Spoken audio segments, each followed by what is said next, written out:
Mobile app सबको पता है कहाँ मिलेगा, मोबाइल के अंदर ही मिलेगा, प्ले स्टोर के अंदर जाके मिलेगा। ई मित्र मोबाइल ऐप डालोगे तो ई मित्र मोबाइल ऐप के नाम से मिल जाएगा।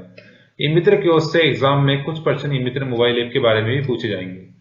ई मित्र मोबाइल ऐप किसी के भी द्वारा अपने मोबाइल में, मतलब कोई भी सिटीजन या कोई भी मित्र वाला अपने मोबाइल के अंदर उसे डाउनलोड कर सकता है, प्ले स्टोर से डाउनलोड कर सकता है। इस ऐप के द्वारा कियोस्क या सिटीजन अपना mobile recharge, DTH recharge, postpaid bill जमा करना, बिजली का बिल जमा करना, पानी का बिल जमा करना, जन्म मृत्यु मैरिज सर्टिफिकेट, मूल निवास, जाति प्रमाण पत्र, पुलिस वेरिफिकेशन सर्टिफिकेट भी डाउनलोड कर सकता है। और इसके अलावा सिटीजन अपने आसपास के मित्र कियोस्कों को भी सर्च करके उनके पास जाकर उनसे सर्विस ले सकता है। मतलब क्या क्या सुविधा है इसके अंदर, मोबाइल ऐप के अंदर? बिजली का बिल जमा कर दिया, पानी का बिल जमा कर दिया, जन्म मृत्यु प्रमाण पत्र डाउनलोड कर दिया, मैरिज सर्टिफिकेट डाउनलोड कर दिया, जाति, मूल निवास, पुलिस वेरिफिकेशन सर्टिफिकेट सब डाउनलोड कर दिया। किससे? मित्र मोबाइल ऐप से। ये मित्र मोबाइल ऐप देने का जो मकसद था गवर्नमेंट का, ये था कि भाई कई बार ऐसा होता है ना, कई कस्टमर ऐसे होते हैं जो बुजुर्ग भी होते हैं, कई कस्टमर ऐसा होता है कई उसे ले जाने वाले नहीं होते ऑफिस घर के अंदर के, भाई पास वाले मित्र पे ले जाओ, तो वो अपने घर बैठे भी, या कई सिटीजन जो होते हैं वो चाहते हैं कि मैं घर बैठे मिल जाए, तो मित्र मोबाइल ऐप डाउनलोड करके वो अपने ऐप से भी इन चीजों को डाउनलोड कर सकता है और अपने पास रख सकता है बिना मित्र वाले के पास जाकर। और अगर नहीं यार उसके पास तो सोल्यूशन मिल ही नहीं रहा कि यार मोबाइल ऐप में तो वो सुविधा ही नहीं जो मुझे चाहिए, तो यार मैं कैसे पता लगाऊं कि मेरे आसपास कौन कौन से मित्र है? मुझे तो पता ही नहीं, मैं तो जाता ही नहीं, मैं तो ऑफिस से घर से ऑफिस जाता हूँ। तो वो अपने मोबाइल ऐप के अंदर जाकर मैं बताता हूँ आपको कहाँ दिखेगा। ये तो होता है मित्र मोबाइल ऐप, जो कि ऐसा होता है, प्ले स्टोर में जाके मित्र मोबाइल ऐप डाला, ये इंस्टॉल किया, उसके बाद ओपन किया आपने, ये पेज खुल गया। इसके अंदर देखो electricity bill, water bill, download certificate, mobile postpaid bill, bill recharge, DTH recharge,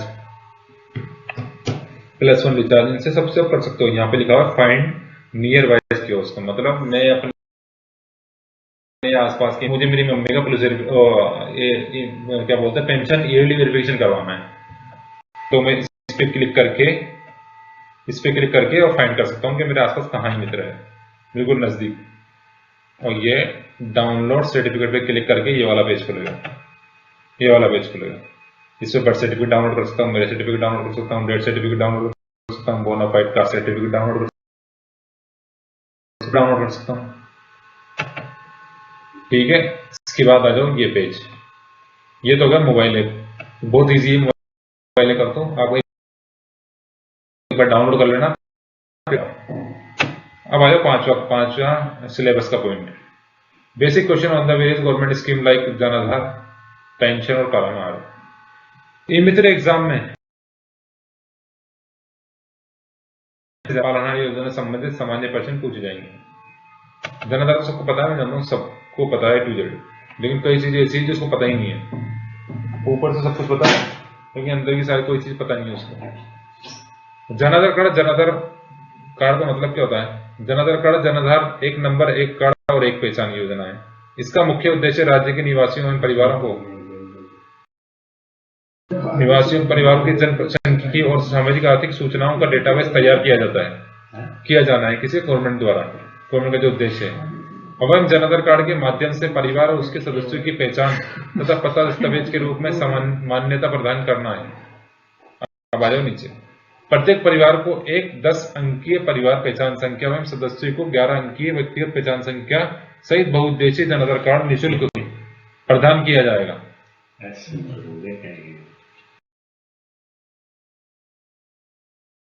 अब कई मित्र वालों को तो पता ही नहीं है कि भाई जो जन आधार की जो संख्या होती है, जन आधार कार्ड नंबर कितने डिजिट का होता है। पता सबको है कि जन आधार कार्ड नंबर होता है, लेकिन कितने डिजिट का होता है सबको पता नहीं है। इस बात की मैं सबकी बात नहीं कर रहा, किसी को पता ही नहीं है, बहुत सौ को पता है, बहुत सौ को नहीं भी पता। तो वो 10 अंकों का होता है, और सदस्य को जो व्यक्तिगत पहचान संख्या दी जाती है वो कितने अंकों की होती है? वो 11 अंकों की होती है। भविष्य में विभिन्न प्रकार की जन कल्याण की योजनाओं के लाभ सेवाओं को इस कार्ड के आधार पर स्थानांतरित किया जाएगा। मतलब अभी आपको पता ही चल ही रहा है ना, बिना आधार कार्ड के तो कोई एप्लीकेशन नहीं लगा पा रहे आप। तो साला वो अपना क्या नाम है इसका, स्कॉलरशिप ही हो, मूल निवास हो, जाति प्रमाण पत्र हो, कोई सी भी चीज हो, कोई सी भी सर्विस हो, बिना जन आधार कार्ड के आप उसे भर ही नहीं पा रहे, क्योंकि स्टार्टिंग में फर्स्ट पेज पे फर्स्ट पॉइंट ही उसका जन आधार कार्ड नंबर डालना होता है। इसलिए जन आधार कार्ड के अंदर सारी डिटेल्स एकदम सही एक्यूरेट होनी चाहिए। धीरे बात करना, थोड़ा उसका वो चल रहा है। 18 वर्ष या उससे अधिक आयु की महिला को परिवार की मुखिया बनाया जाएगा। यदि परिवार में 18 वर्ष या उससे अधिक आयु की महिला नहीं है तो 21 वर्ष या उससे अधिक आयु का पुरुष मुखिया हो सकता है। ये चीज नोट कर लेना आप। आगे बढ़ते हैं। वर्तमान में जन आधार कार्ड में किसी भी प्रकार का लाभ लेने के लिए सिटीजन को अपने जन आधार कार्ड में स्वयं और परिवार की हर एक मेंबर की केवाईसी करवाना जरूरी है। ये तो सबको पता ही है। अभी कुछ दिनों से 3-4 महीनों से ये जो केवाईसी का मसला चला है, ये केवाईसी क्यों चालू की गवर्नमेंट ने? क्या जरूरत पड़ गई थी केवाईसी कराने की? जन आधार सबके बंद तो रहे थे, कोई दिक्कत ही नहीं थी जन आधार बनाने में, और हम सब कुछ फर्जीवाड़ा डेटा भी ठहरा होगा, कोई दिक्कत ही नहीं आती, पकड़ भी नहीं आ रहे थे। पैसे देके पेंशन भी चालू हो रही थी, कोई दिक्कत ही नहीं। 3-3 हजार पेंशन ही मित्र वाला लेके और पेंशन चालू करवा रहे थे। लेकिन योजना बनाई है गरीब के लिए, उस गरीब तक तो ये योजना पहुंची नहीं थी। उससे पहले जो बड़े बड़े हाथी बैठे हैं और अमीर लोग जो अलगपति जिसे बोलते हैं, उन तक वो चीज का फायदा उठा रहे हैं। तो गवर्नमेंट ने दिमाग लगाया कि यार इस चीज का पता कैसे लगा है। अब इतने सारे जन आधार कार्ड है, किस चीज का डेटा खोल खोल के देखेंगे, एक एक चीज चेक करेंगे, तो गवर्नमेंट देगा केवाईसी करवा दो। इसके अलावा भी अगर सिटीजन अपने जन आधार कार्ड में किसी भी प्रकार का परिवर्तन करवाना चाहता है तो उससे भी केवाईसी करवाना जरूरी है, क्योंकि बिना केवाईसी के सिटीजन किसी प्रकार का लाभ अपने जन आधार कार्ड से नहीं ले सकता, ना ही वो किसी भी प्रकार का परिवर्तन केवाईसी कराने से पहले करा सकता है। तो आपने पढ़ा कि वर्तमान में जन आधार कार्ड में किसी भी प्रकार के लाभ लेने के लिए सिटीजन को अपने जन आधार कार्ड में स्वयं और परिवार की केवाईसी करवाना जरूरी है। ये तो अभी तक सभी मित्रों को पता चल चुका है, जिसकी वजह से मित्र वाले बहुत परेशान हो रहे हैं और उनके ट्रांजेक्शन भी नहीं हो रहे हैं। इसके अलावा भी अगर सिटीजन अपने जन आधार कार्ड में किसी भी प्रकार का परिवर्तन कराना चाहता है, कोई भी मित्र वाला, कोई भी कस्टमर आता है कि सर मेरा डेट ऑफ बर्थ डाल दी थी उसने, मैं पेंशन चालू कराऊंगी, मेरे डेट ऑफ बर्थ से कर दो, जबकि मेरा आधार कार्ड में तो 56 साल होनी थी, लेकिन आप पैसे लेके और पेंशन आप चालू करवा दो। लेकिन अभी मित्र वाला हाथ से कर देता, भाई ऐसा नहीं होगा, पहले जो हो जाता था हो गया, अब केवाईसी होगी और जो आधार कार्ड में डेट है वही डेट जन आधार में जाएगी, और जो जन आधार में डेट है वो पुलिस वेरिफिकेशन करने पर, पेंशन वेरिफिकेशन करने पर अपने आप ही पेंशन डिपार्टमेंट में अपडेट हो जाएगी। और अगर उस टाइम पे अगर आप 56 साल से नीचे निकले, ये वेरिफिकेशन कराने पर 55-56 साल से नीचे निकले, तो आपकी जो पेंशन इतने टाइम से आप ले रहे थे वो अपने आप ही बंद हो जाएगी। ठीक है, इसलिए केवाईसी कराना चालू किया गवर्नमेंट ने, ताकि आधार का डेटा, और क्योंकि आधार का डेटा ऐसा होता है कि आधार में अगर मैं कोई चीज चेंज कराऊंगा ना, तो मुझे एक वैलिड डॉक्यूमेंट की जरूरत पड़ेगी। डेट ऑफ बर्थ चेंज कराऊंगा, डेट ऑफ बर्थ चेंज करानी अगर मुझे है तो उसके लिए या तो 10वीं की मार्कशीट चाहिए या फिर जन्म प्रमाण पत्र चाहिए, जो दोनों चीजें अपनी घर की मम्मियों के पास ना के बराबर मिलती है। कि बहुत कम लेडीज होती हैं जो पढ़ी लिखी होती हैं, बहुत कम लेडीज होती हैं जिनका जन्म प्रमाण पत्र बना होता है। पहले के टाइम पे जन्म प्रमाण पत्र इतना नहीं पूछता था कोई कि बर्थ सर्टिफिकेट बनवाओ, नहीं कोई हॉस्पिटल वाला बना के देता था। अब तो क्या सब समझ गए, इसलिए मेरे बच्चे होते, जैसे मेरा लड़का हुआ तो मैंने भी बनवा लिया, इस तरीके से हर कोई बनवाना होता है।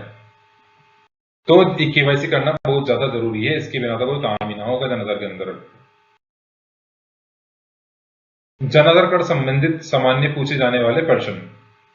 जन आधार कार्ड योजना क्या है? जन आधार कार्ड से आमजन को क्या क्या लाभ प्राप्त होगा?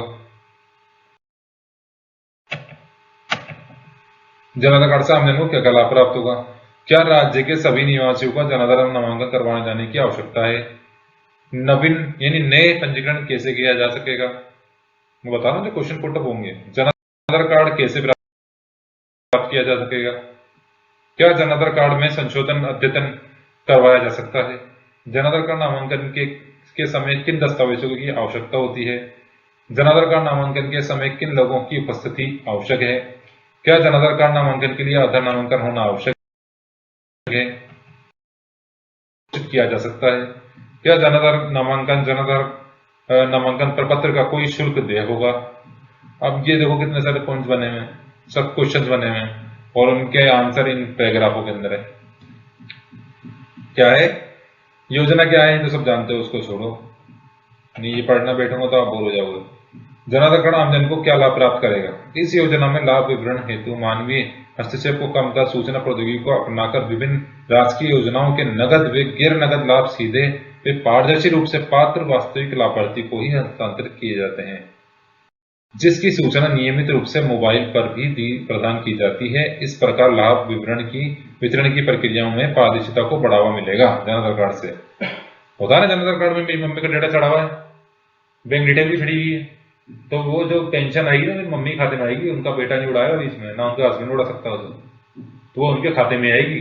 तो इस वाले पॉइंट का मतलब ये है कि जो भी उसने डिटेल डाली है वो ऑनलाइन या पारदर्शी रूप से या लाभ सीधे या पारदर्शी रूप से पात्र वास्तविक लाभार्थी को ही हस्तांतर किया जाता है। और अगर मुझे पापा की पेंशन चालू करानी है तो पापा की पेंशन जब मैंने जनाधार बनाया था उस टाइम पे तो पापा की बैंक डिटेल मांगी नहीं थी, मित्र वाले ने वही मांगी थी, मम्मी का अकाउंट खुला तो मैंने डलवा दिया था। तो पापा की मांगी है तो पापा की भी पहले बैंक डिटेल अपडेट करानी पड़ेगी जनाधार में मुझे, फिर पेंशन के लिए अप्लाई करना पड़ेगा। तो वो ऐसा होगा। क्या राज्य के सभी निवासियों को जनाधार नामांकन करवाने जाने की आवश्यकता है? हाँ, नहीं। स्टेट रेजिडेंट डाटा रिपोजिटरी में पूर्व पंजीकृत परिवारों को 10 अंक की जनाधार परिवार पहचान संख्या प्रदान की गई है। जनाधार पहचान संख्या को मोबाइल नंबर पर एसएमएस एवं वॉइस कॉल के माध्यम से प्रेषित किया जाएगा। इसे निकटस्थ मित्र परस्पर परिवार पहचान संख्या देकर भी प्राप्त किया जा सकता है। नवीन पंजीकरण किसे किया जाएगा? ये मित्र वालों को पता ही है। जनाधार कार्ड कैसे प्राप्त किया जा सकेगा? ये भी मित्र वालों को पता है। ये मित्र वालों को पता है कि जनाधार कार्ड कैसे प्राप्त किया जा सकता है, वो अपन गूगल से भी डाउनलोड कर लेते हैं बिना पैसे डाल दिए, और ई मित्र से भी डाउनलोड कर लेते हैं। तो इन चीज को पढ़ना, आप पढ़ लेना, मैं आपको भेज दूंगा ये, नहीं तो बहुत लंबी हो जाएगी बात। क्या जनाधार कार्ड में संशोधन यानी एडिटिंग अद्यतन करवाया जा सकता है? हाँ, जनाधार पंजीयन में दर्ज सूचनाओं में किसी भी प्रकार का संशोधन अद्यतन ई मित्र पर करवाया जा सकेगा। संशोधन अद्यतन परिवार के मुखिया वयस्क सदस्य द्वारा आधार पर प्रमाणन के माध्यम से करवाया जाता है। अधिप्रमाणन का मतलब बायोमेट्रिक ऑथेंटिफिकेशन से करवाया जाता है या ओटीपी से करवाया जाएगा। निवासी चाहे तो अद्यतन जनाधार ई कार्ड को ई मित्र प्लस पर जाकर भी डाउनलोड कर सकता है या निर्धारित शुल्क देकर पीवीसी कार्ड पर भी प्राप्त कर सकता है। ई मित्र प्लस मशीन पर पहले एक सुविधा थी, ई मित्र पीवीसी कार्ड थी, लेकिन वो अब बंद कर दी गई है। उसके बारे में बताया मैंने। जनाधार नामांकन के किस समय किन दस्तावेजों की आवश्यकता पड़ती है? जनाधार नामांकन के समय कम से कम निम्नलिखित में से दो दस्तावेजों की आवश्यकता होती है। इनमें यह भी ध्यान रखने की बात है कि उक्त दो दस्तावेजों में एक पहचान सिद्ध करता हो और एक पते की जानकारी देता हो। ये दस्तावेज है Aadhaar card, BPL card, NREGA card, ration card, मतदाता पहचान पत्र, पैन कार्ड, पासपोर्ट, पानी का बिल, बिजली का बिल, टेलीफोन बिल, निवासी की फोटो एवं बैंक खाता संख्या, बैंक पासबुक।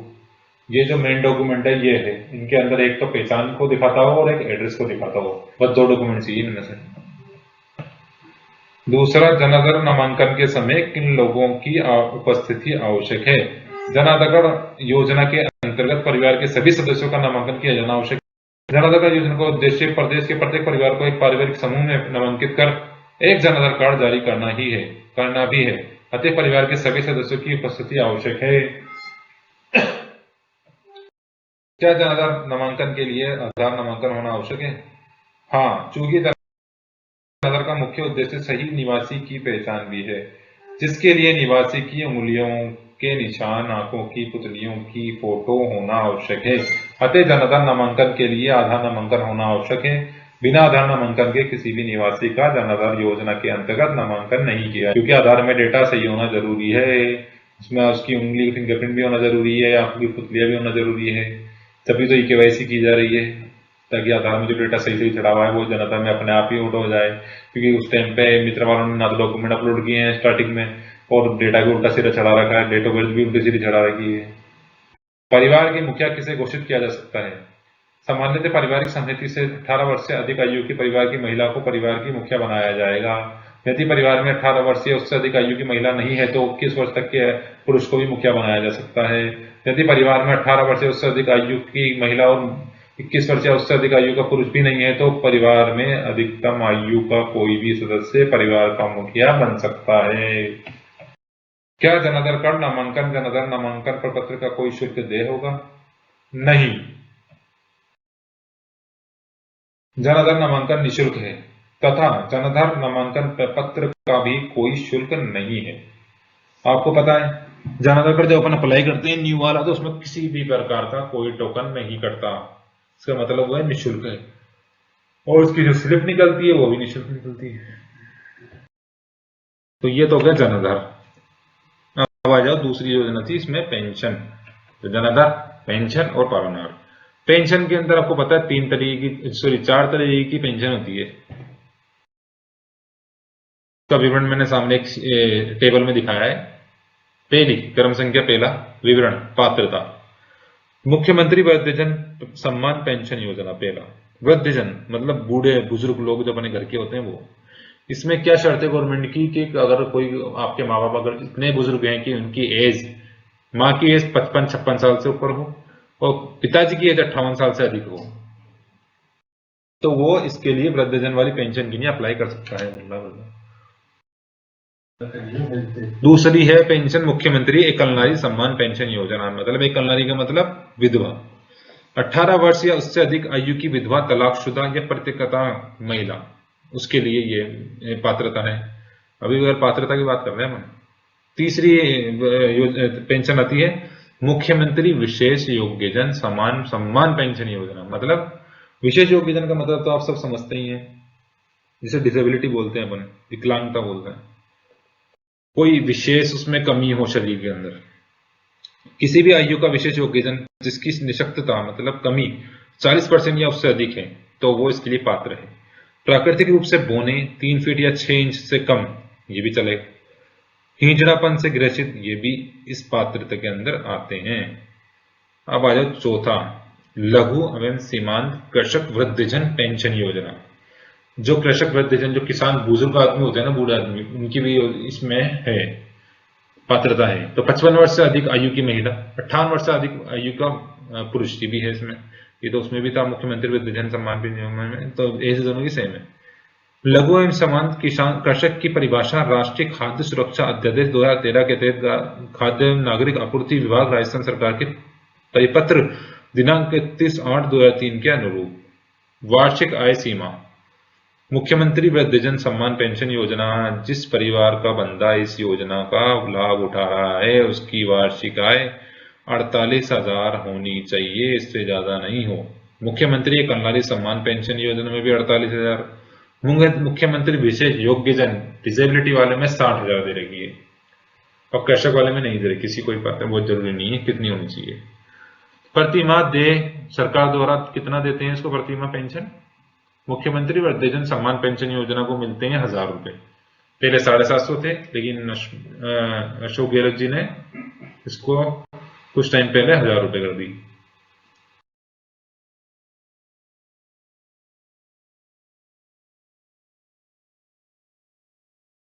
इसको 1,000 रुपए कर दी।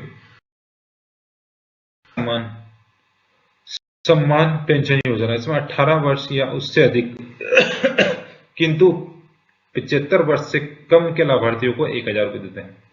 कोई विधवा लड़की है जिसकी 18 वर्ष से ज्यादा तो है, लेकिन 75 से कम है, तो 1,000 रुपए पर मंथ पेंशन गवर्नमेंट उसके खाते में डाल रही है। 75 वर्ष या उससे अधिक, 75 वर्ष या उससे अधिक के लाभार्थियों को 1,500 रुपए। अगर जो एक कलनारी है या विधवा है या तलाकशुदा है, 75 साल से ऊपर हो गई है उसकी एज, तो उसे 1,500 रुपए पर मंथ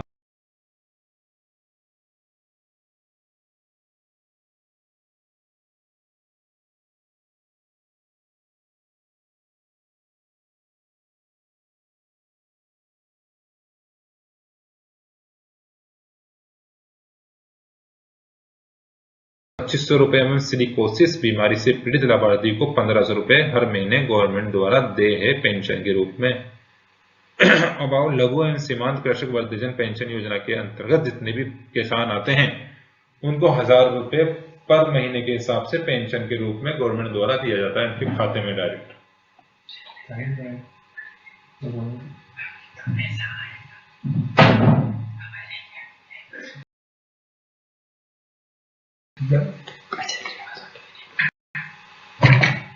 ओटीपी जाने ना झूठ बोल सकता है। सचिन से घर डाला है, हमारे से फ्लैश में डाला करता है, तो रात डाल रहा है, बंद नहीं रहता है, सिक्सों का पता नहीं डाल रहा है क्या। मैं कॉन्फिडेंस नहीं बोल सकता। चेक कर दे। पैसे दिए हैं, चार्जिंग लिया था मोबाइल को, बहुत कम हो गया है। अब आ जाओ कि यार कस्टमर का मित्र वालों को पता नहीं होगा, कई मित्र वालों को क्या पेंशन का क्या प्रोसेस होता है, किसके पास कब देर के बाद के पास कौन सा देर के बाद जाती है यार। ये सबसे पहले मित्र वाला जब मित्र अपने कोई भी ग्राहक आता है